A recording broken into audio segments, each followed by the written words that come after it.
Gojo vs Kakashi is a battle that many people have talked about already. So I figured, you know what, I think it's about time I give it a shot and I try to figure out who wins between these very similar and very powerful characters. Like, share, subscribe, comment down below on any thoughts that I have about this video. Now, let me just state before we get right into it that I'm going to be using a War Kakashi, and I guess I'll be using an adult Gojo. Now, let's go through the different categories to help us properly determine the victor of this battle. We'll start with the category of strength. Who's stronger between Kakashi and Gojo? Well, in the war, Kakashi is capable of facing off against four-tailed Jinchurikis. And these are Jinchurikis which could cut Orochimaru in half and destroy massive mountains with singular strikes. I mean, they could cause massive craters and massive powerful shockwaves with singular strikes. And Kakashi is just casually capable of actually keeping on par with their levels of physical strength. Whilst I'm not saying Gojo ain't strong, he's most likely one of the most powerful characters throughout the entirety of JJK in terms of strength alone.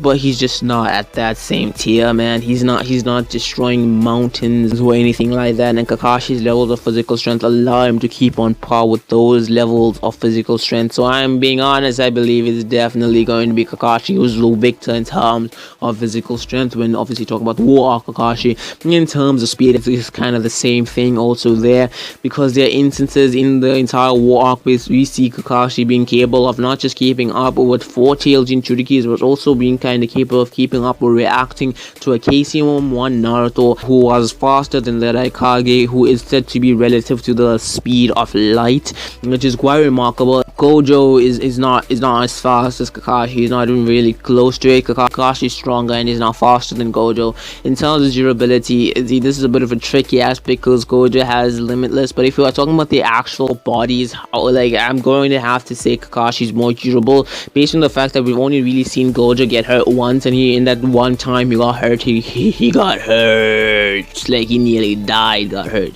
Well, we've seen Kakashi take blows from, again, four-tailed Jinchurikis and many other powerful characters. So I'm just gonna say in terms of actual natural durability, Kakashi is more durable than Gojo.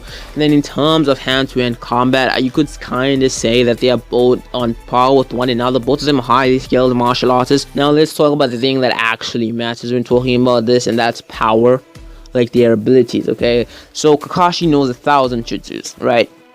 He uses like 5 or 10 at most.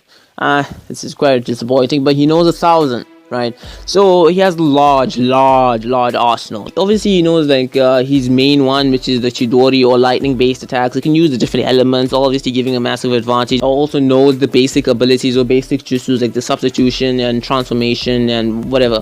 On top of all of that, he also has a Sharingan, which allows him genjutsu and allows him to copy or mimic the abilities of others. And on top of all of that, right, he has the Mangekyo Sharingan, which gives him the ability to use Kamui, which is the ability to take things to alternate dimensions. He could teleport anyone or anything to alternate dimensions. With this ability, it's kind of a one-shot win for Kakashi, because like he could just teleport someone's hands or head away. I mean, I know we don't really get to see him use it, but most of the time it's because he's fighting characters who are much faster than he is, or maybe just like have a different level of advantage or a different advantage against him in the battle, so he doesn't really get a chance to use it in this specific way.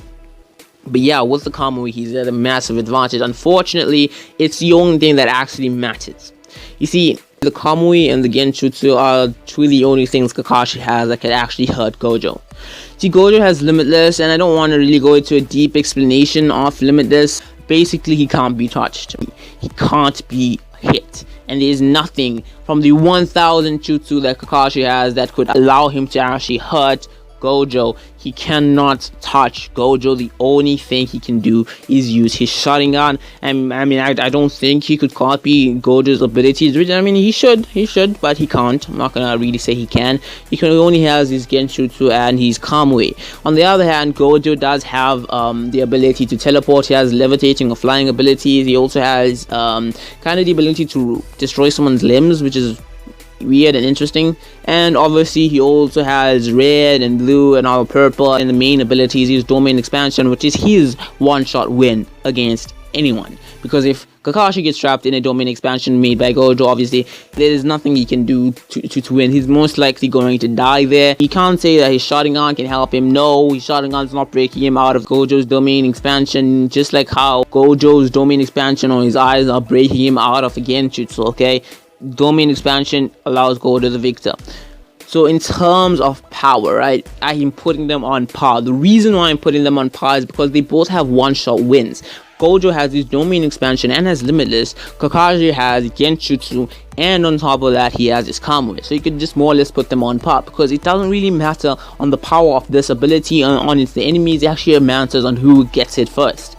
Now, who ultimately wins the battle? Well, I believe the battle to most likely go to Kakashi.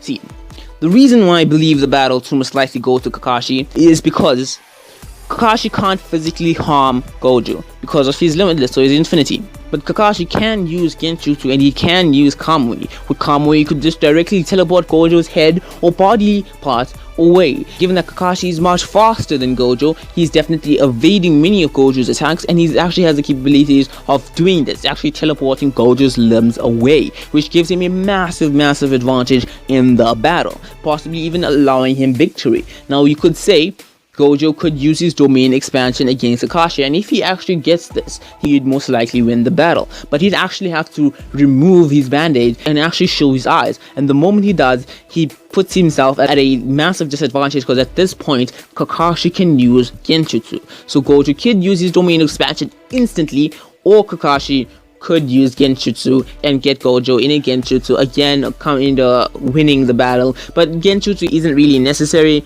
He could just, he's avoiding majority of Gojo's attacks, and the attacks that Gojo somehow lands on Kakashi is most likely going to be able to take them on, and then he could just use Kamui and just teleport Gojo's limbs away and just win the battle instantly. And obviously he also has Genjutsu, which he could use on Gojo the moment Gojo reveals his eyes. So it is a close battle, and it does matter with speed. Unfortunately for Gojo, Kakashi is a faster person, so I do believe Kakashi to most likely be the victor of this battle.